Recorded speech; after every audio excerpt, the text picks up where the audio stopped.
إن بكينا فللسعادة دمع على عجز اللسان. Welcome back. You are listening to the Mariam Mukonda show on Salam Media. It is another Tuesday, which means it's time for our marriage segment. So, on today's marriage segment, we are talking communication, effective communication, and how you can establish effective communication in your marriage. So, communication is the most crucial issue in a relationship, especially a marriage relationship. In fact, it is the most important thing a husband and wife can do together because communication transcends everything.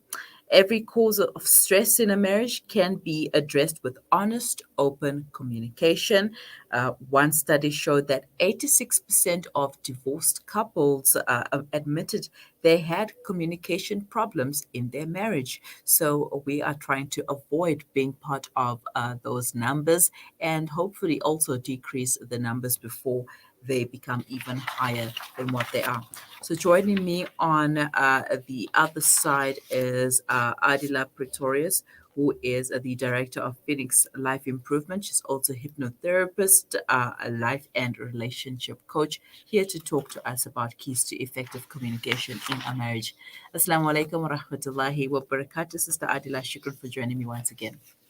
Wa alaikum salam wa rahmatullahi wa barakatuh. Thank you so much for having me, Mariam. Alhamdulillah, it's a pleasure. So, first of all, how can effective communication strengthen a marriage?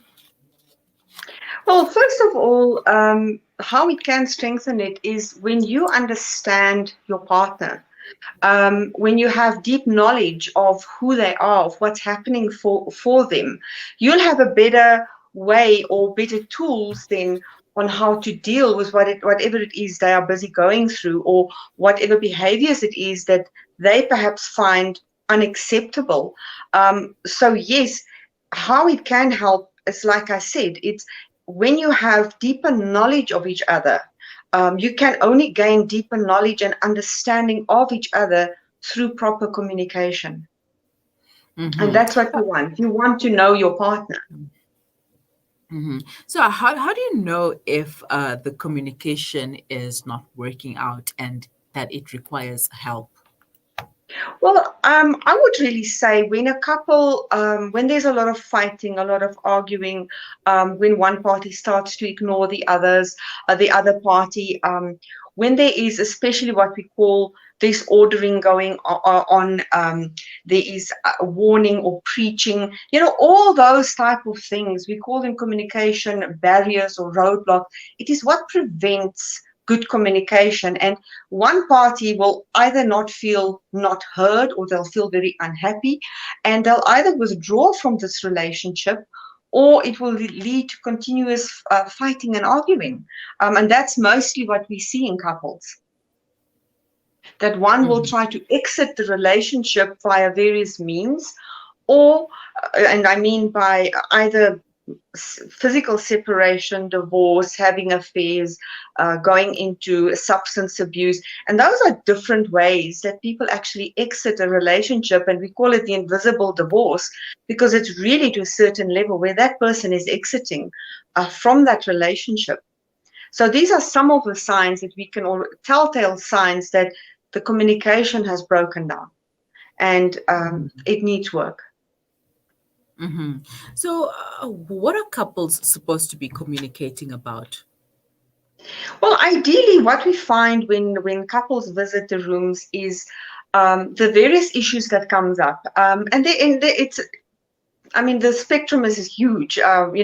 People have different issues, and really, it is to talk about unacceptable behavior that your partner may have, that.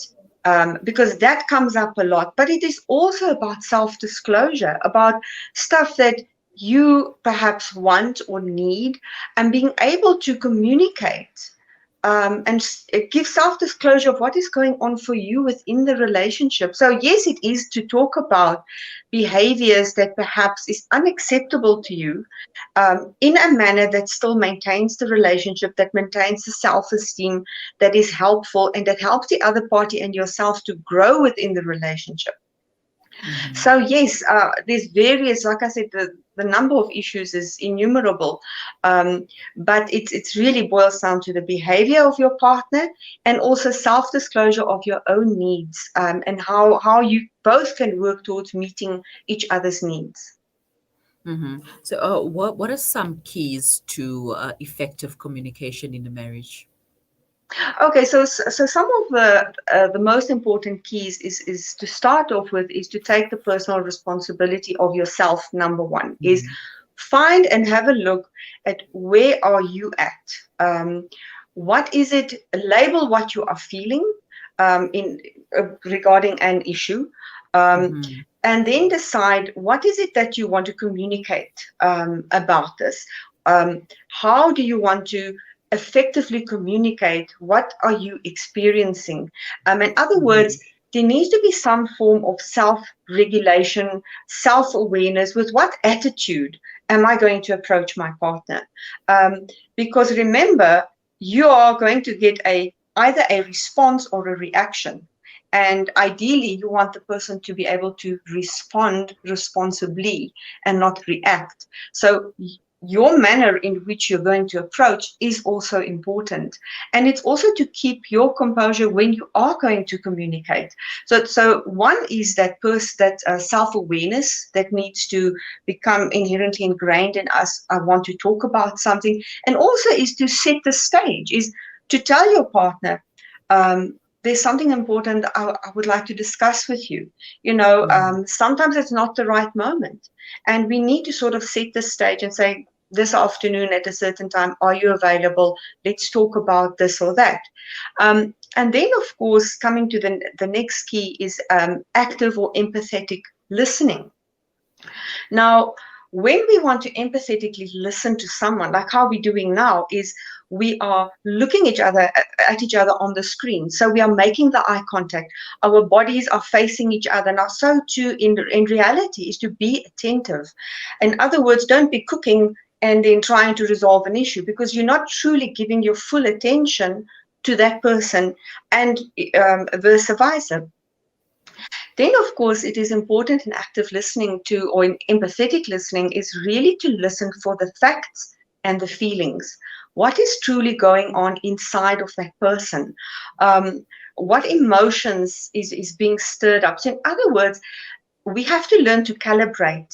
In other words, seek to understand what is going on for that person emotionally. And then, of course, it is also to feed back your understanding of what you have heard. Check with that person.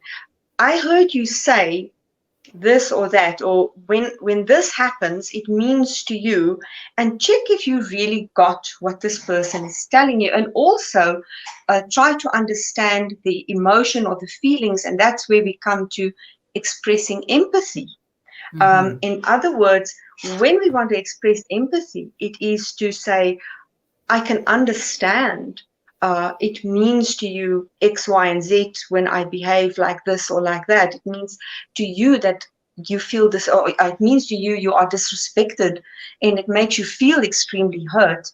And it's when we are validating that person, it is to keep ourselves out of their communication and out of that experience, in the sense of, do not try, like we said in the beginning of the interview, moralize, preach, you shouldn't feel like this, or going into analyzing. It's simply just to hold the person there and hear what they've got to say, validate what they've got to say. Because you see, when we are upset emotionally, our thinking and feeling goes out, in the sense that when you become emotionally flooded, you cannot think clearly. So you want your partner to come back into balance, so that emotional floodedness comes, fizzles out, so that your thinking and your feeling is in equal balance once again. And by effectively or empathetically listening and validating, you can simmer the person down. So those are some of the keys. And then, yes, it is, of course, also to understand behavior, because one of the things we tend to do is we name call or we say mean things to each other, and we actually affecting the self-esteem and the self-worth of that person, and we break people down. And like I said, those are some of the roadblocks and the barriers that causes people to leave the relationship. So, yes, there's a lot that we can still say about behavior. I don't know if you would like for me to continue, or is there more questions you would like to delve into? Yeah, I'd like to know about boundaries. Should couples keep boundaries? Are there certain things that they can keep to themselves and not discuss, or should everything just be let out on the table? I think it is important, when we first of all talk about boundaries, it is in the sense, to what extent will you accept certain behavior? In other words, become very clear between yourself and your partner. What are deal breakers within our relationship? Is alcohol, the use of drugs, having affairs, or whatever it is, what is the deal breaker for us? And that is part of setting up your boundaries. To what extent will you tolerate certain behavior, and should we be tolerating it if we have those boundaries? And yes, when it comes to secrecy, it depends what you are talking about. Ideally, communication and being in a relationship, there should be the openness, the honesty, being able to be yourself fully and congruently without the fear of being criticized and judged and demoralized. So yes, I'm not too sure on what type of secrecy you are referring to, but I would say that open, honest, respectful values within a relationship is really what is key. Well, I'm referring to here is mostly like in the sense of not telling your partner everything that goes on in your life, and when you with your friends, etc. Like, should you keep telling your partner everything? Should you be open and talk about every single thing, or are you allowed to just keep some things to yourself? Yes, I do think, especially in the context that you have related it, I think it is your level of maturity in the sense to know what is necessary to convey and what not, especially if people have confided in you. We obviously know that that is something that is private and confidential. It's not for you to go and broadcast and talk to the whole world about it. So yes, it has got a lot to do with your level of integrity and your level of maturity, as to what do you share and what you don't share. And again, that self-regulation. Is it necessary to tell my partner that this or that is happening with this friend or that friend? So yes, it boils down to a lot of aspects as well as your own value system. So I hope that gives you an answer. Yes, it does. Alhamdulillah. Can counseling help a couple communicate better? Absolutely. Look, there are various therapists with various ways and techniques in which they approach couples therapy or couples coaching.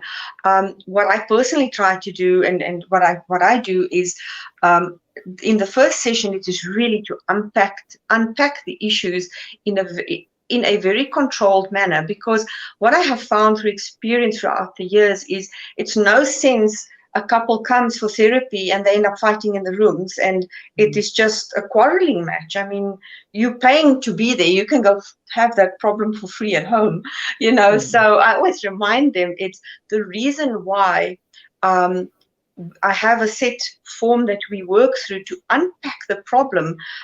It's not only for me as a therapist, but it's also for them to become very clear as to what is the actual problem and what it is that we want to work towards. It's also understand what are some of your anxieties when you come into therapy. What is motivating you? Who is involved? What is your expectations? Where do you want to lead this? And then, of course, I prefer to run the couples coaching program that I've developed and designed, which has got everything to do with communication skills.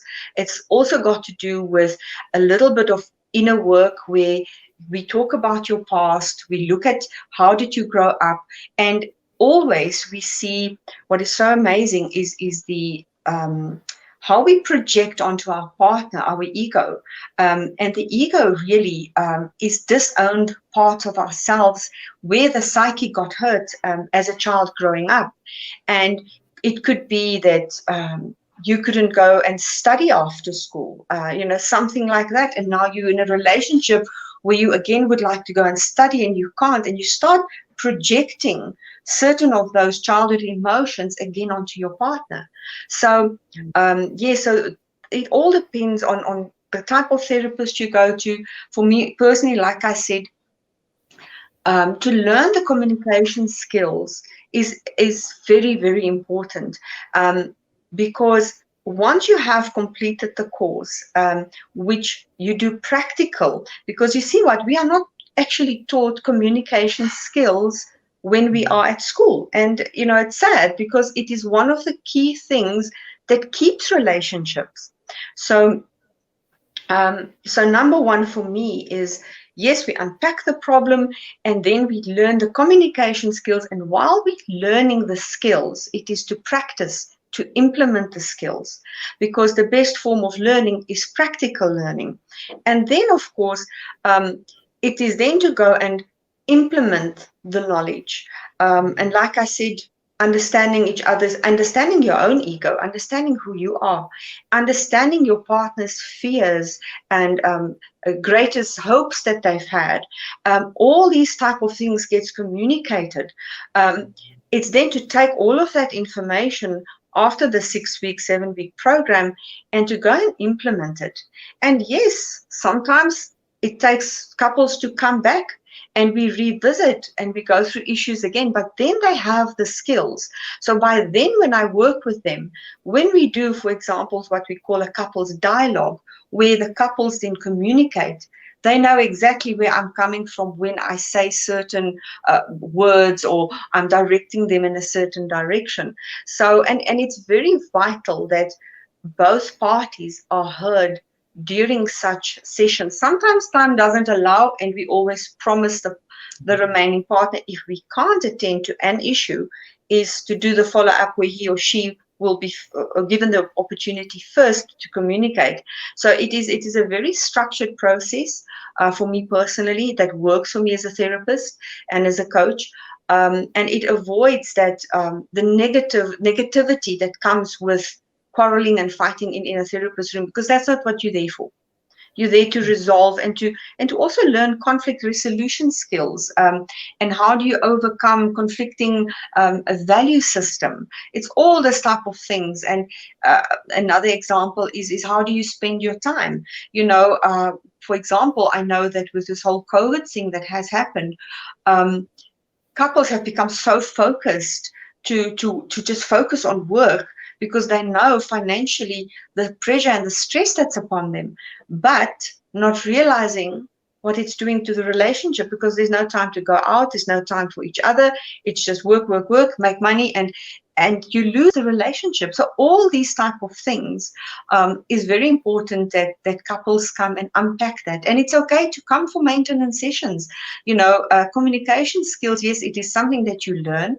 It's like learning how to ride a bike, and you don't forget it. But practice makes perfect. The implementation constantly, empathetic listening, understanding what behavior is. We know that behavior is 55% of our communication, of the meaning of our communication. And how do you decode or understand what your partner is going through? By looking at his or her behavior, because it could be very much non-verbal, slamming off a door, slamming down of a book. That is non-verbal communication. And it is very important that when we communicate, to address unacceptable behavior and not the character of a person, because that's what most people tend to do. Or we jump in and we want to fix the other person. We want to change the other person. And we know that especially men feel we want to change them. And that's one of the things that ladies need to be careful of, that we don't step into that, but just validate where they are, respect their space, and allow them to process. So, yes, to come back to behavior, behavior is something that you can see, can take a photo of it. You can record it because you can hear it. And of course, you can also feel it. It could be physical. And then, of course, it's when we effectively communicate is what language are we using?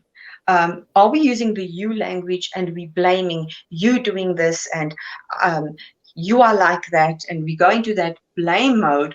Or are we talking in a manner of I language? I find when you do a certain behavior and you can describe the behavior, it means to me I'm not valued. You don't need me. And it really hurts me. So it's that type of thing is how do you communicate the tangible effect, the meaning that a behavior has on you, as well as then how does it make you feel? Because that is clear communication, it's congruent and it's honest. And it is then again for your partner to effectively listen, like we said in the beginning, to truly seek to understand what is happening for my partner and not try to change it. That person is feeling what he or she is feeling, and it's got that meaning for that person. It's not for you to go and change it. It's for you to accept and validate and help that person to accept and understand where they are at, so that you can again bring down the emotions. So you are not the person becomes less emotionally flooded and more clear thinking can come through. So yes, it's a variety of tools that goes into couples coaching and couples therapy. All right, Adila, shukran so much for your time. Unfortunately, that's all the time that we have for today. And I know there's just so much that we need to unpack when it comes to effective communication. But once again, shukran so much for always making the time and for sharing your knowledge with us. You're most welcome anytime. And thank you for having me. It's always a pleasure. Shukran jazilan. Alhamdulillah. All right, assalamu alaikum. Have a wonderful day. Shukran, you too. Walaikum salam. That was Adila Pretorius, the director of Phoenix Life Improvement. She's also a hypnotherapist and life and relationship coach. Do stay with us. We will be right back after the break.